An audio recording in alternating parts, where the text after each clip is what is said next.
Liverpool won the first leg 2-1. Safe to say Man City turned that one around. I had to start with this. Anyway, everything to do with York City follows after the intro.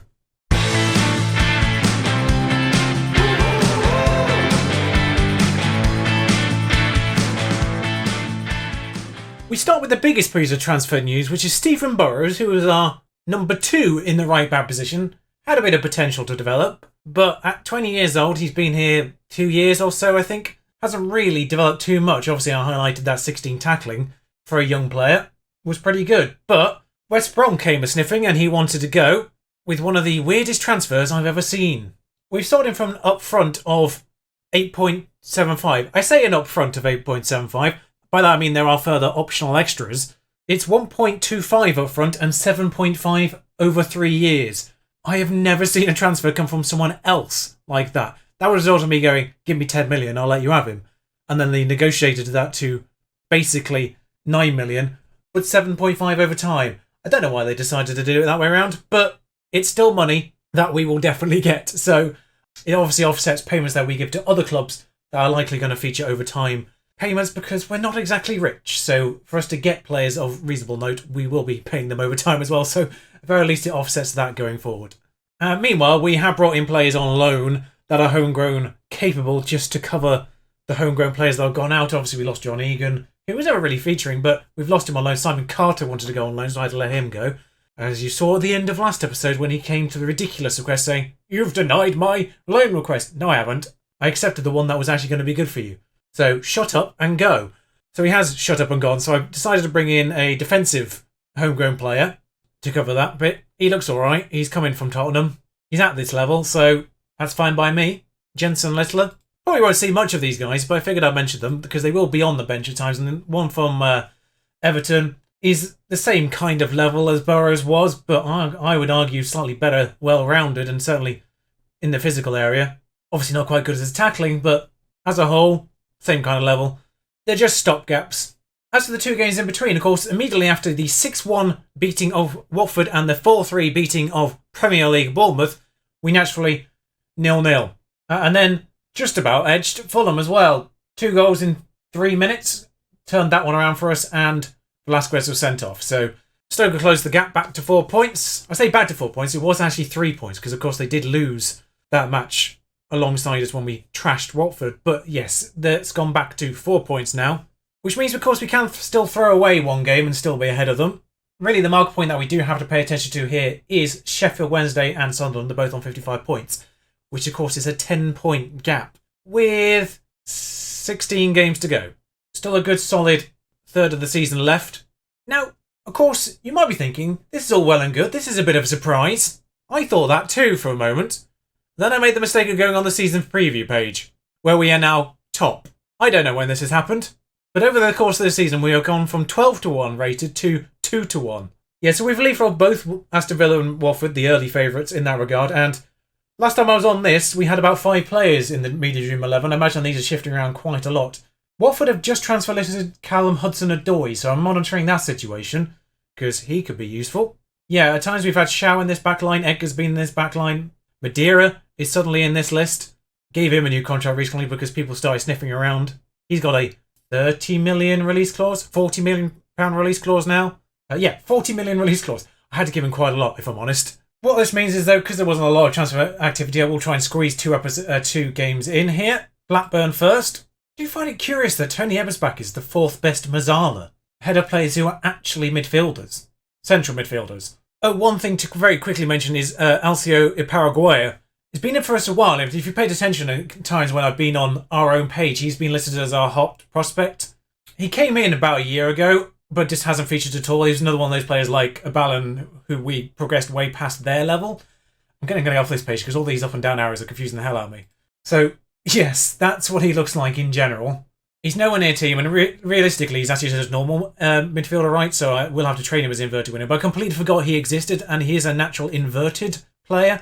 So if I can get him trained that a little bit further forward, then he could be useful. But for the time being, we will persist with Ebersbach and Van Gastel, provided both of them stay fit. Because, of course, Ebersbach known for his injuries a little bit.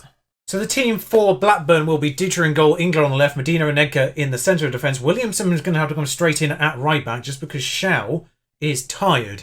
Don't know when or where this came from, but he is returning to fitness and he's nowhere near good enough to be starting this match. I will keep around for emergency purposes on the bench. But Wilson, Carlos and Squires in the middle, obviously Velasquez taking that red card. Madeira and Ebersbach still there, shot up front.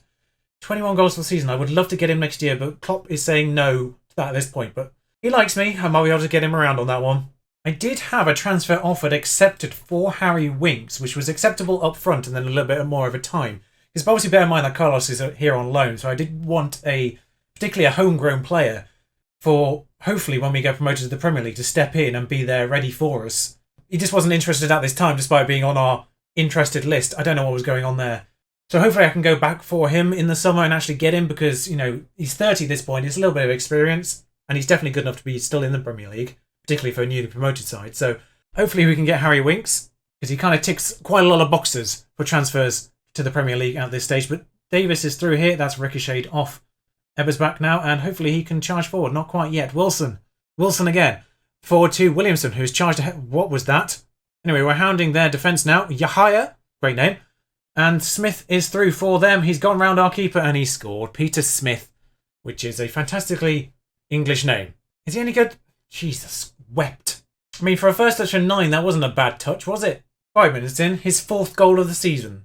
As a reminder, Victor shot has 21. But I don't know what occurred here, if I'm honest.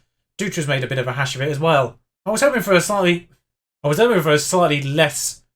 more incident-free episode, just to be a little bit calmer than yesterday's. All I can say is scenes, I suppose the word would be there, wouldn't it? Just incessant scenes. There were 14 goals yesterday and 2 red cards. We've not had a single shot yet. Bear in mind, we went through most of the December and January period having 30 plus shots in matches. We've not had one yet in 15 minutes. Shot though, on the end of this, straight at Nicholson. I mean, only 15 minutes have gone by so far, and the only saving thing we can say is obviously Stoke aren't winning at this point yet. That's whipped in, gone nowhere. Although we'll get to Ebersbach. Led nowhere. These corners do keep coming, but I'm not really holding my breath for anything, even though they do seem to keep ending up with us in possession. Finally hoofed out. And that should be the end of that, thank God. Right, can we get going, guys? It's 2-0 down and everyone's still on a 6.7, just because their goals came out of bloody nowhere. I mean, the defence did kind of abandon the player for the first one, but the second one, that one came out of nowhere, really. Ebersbach, what's going on here? Wilson, penalty for a second there. I thought it was just going to be one of those moments where they just give you half a second to recognise the fact there's a penalty. Stop giving the ball away! Oh my God, it's 3-0. Peter Smith, who scored 3 times all season so far, has now scored twice in this match. What is this? The title of this might end up being Welcome to Football Manager Part 2. Played on side. I don't even know why. 24 there, Medina, I presume. Either get ahead of him or mark him. One of the two. You did neither. And now we're 3-0 down despite having more shots on target, more clear-cut chances and more possession. I'm going to shout passion at them. It's 40 minutes gone and Madeira's on the ball here. Squires, Ingler, Madeira again. Back to Ingler. Just make your mind up, guys. Madeira again.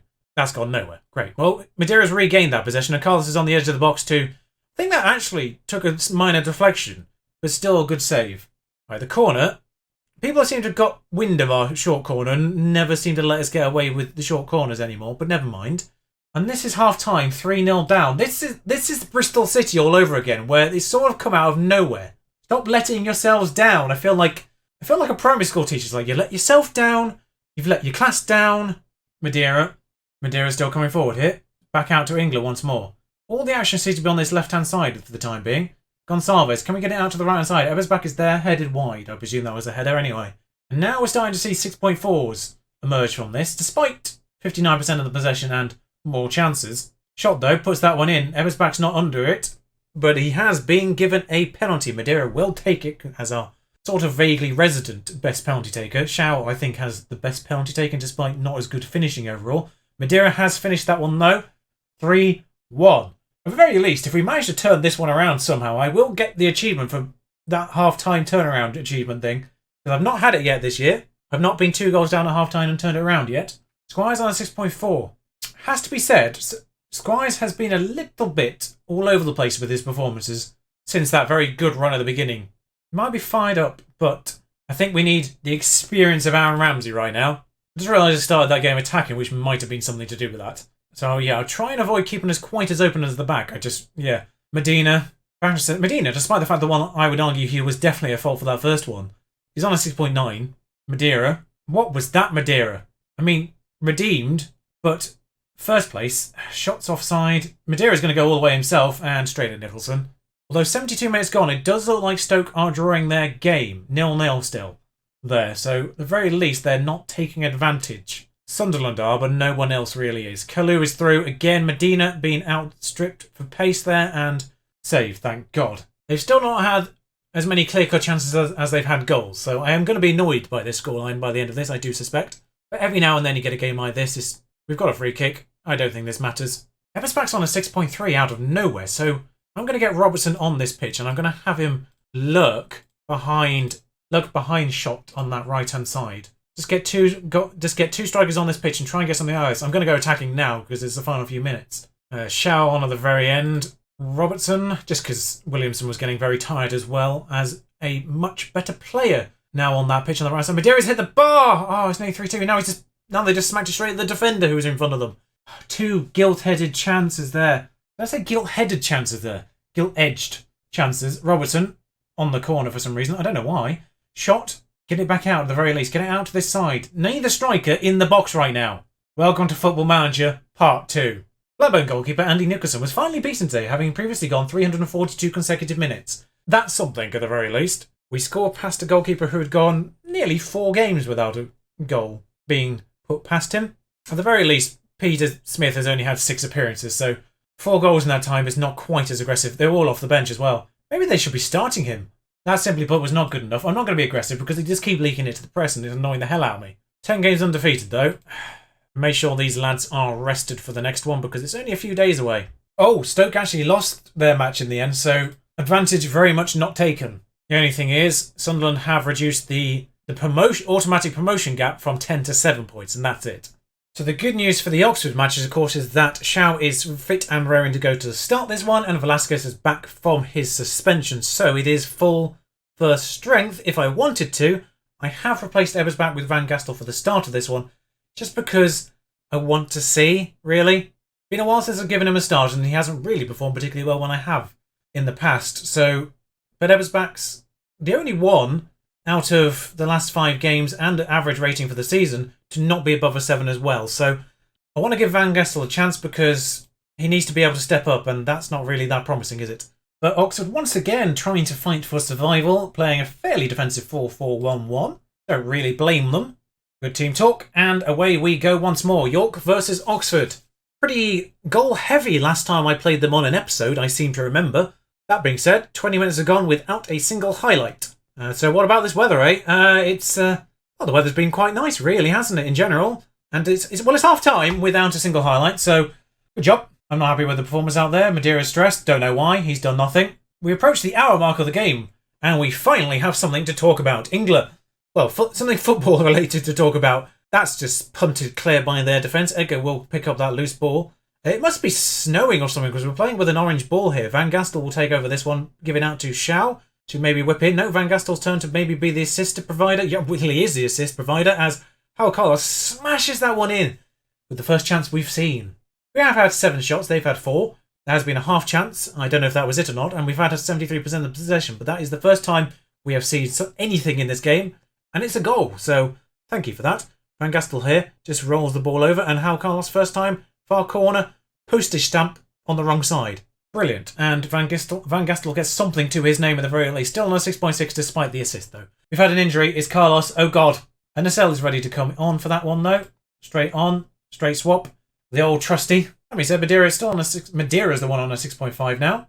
Get Alonso on for him. And we will have to think about Marty Ingler at some point. I think before the end of this match. Because he is getting very, very tired in general. Bosu standing over a free kick for them. And that has cannoned the crossbar. Bring that back down to positive for the last 10 minutes. Just try to hold on to this against 21st place Oxford. They're not in the relegation spots, but they're damn sure near to it. Yeah, time to bring Shaw across. And then bring Williamson on for Ingler on the other side there. Elder for Oxford is dispossessed by Ruben van Gastel. I hope his first name's Ruben, otherwise I've just messed that up entirely. But that was it. It was a shot. But as a highlight, I suppose, we're getting another one now. Alonso back to Shao on the left-hand side here. I do love his versatility. He is so useful. That nearly goes in from Shao himself, putting that right foot to good use there. As we approach injury time. And injury time stutters, but goes past without another incident. And, well, it's an efficient 1-0, I would say. I want to say he got away with it, but just for morale purposes, I'm going to say good win, boys. It's been a largely tense and narrow few games recently. You know, the draw wasn't particularly good. The Fulham comeback was still quite a narrow victory in that front, and obviously losing to Blackburn. Getting 3 points was vital there. As I think Stoke, 1-0, kept pace at the very least, as did Sunderland. I think Sheffield Wednesday did as well. I think they won their game. Yes, they did. So everyone keeping pace with that victory. Still 4 points clear, though. 4 weeks for Carlos. That's quite a hefty injury, but we do have the players to step in, thank God. Would have been nice to have had Harry Winks, though. We did draw Bristol Rovers in the FA Cup 5th round. Now, we have done quite well in that competition in the past. I don't know why we seem to love the FA Cup but hate the Carabao Cup. Ironically, after calling out Man City, they did actually draw a Premier League team in that round, whilst we drew a League One side. So that appears to have triggered that at the very least. Luton is on television again. Why do they televise our games against Luton? I do not understand this. They're 15th. As much as Bristol Rovers are a side obviously below us in the table, and the FA Cup is something I've kind of brought you quite often, it is the 5th round and we are obviously a championship club. If it was a 5th round and we're a Premier League side, I'd be like, yeah, alright, then leave it. But it is a few games away and it does have our parent arch nemesis Hull to follow. I think I might do both of those as the next episode. Actually, it does kind of slot in quite nicely there for me not to do it. So we'll join us again for the FA Cup 5th round and Hull. Until then, ta-ra!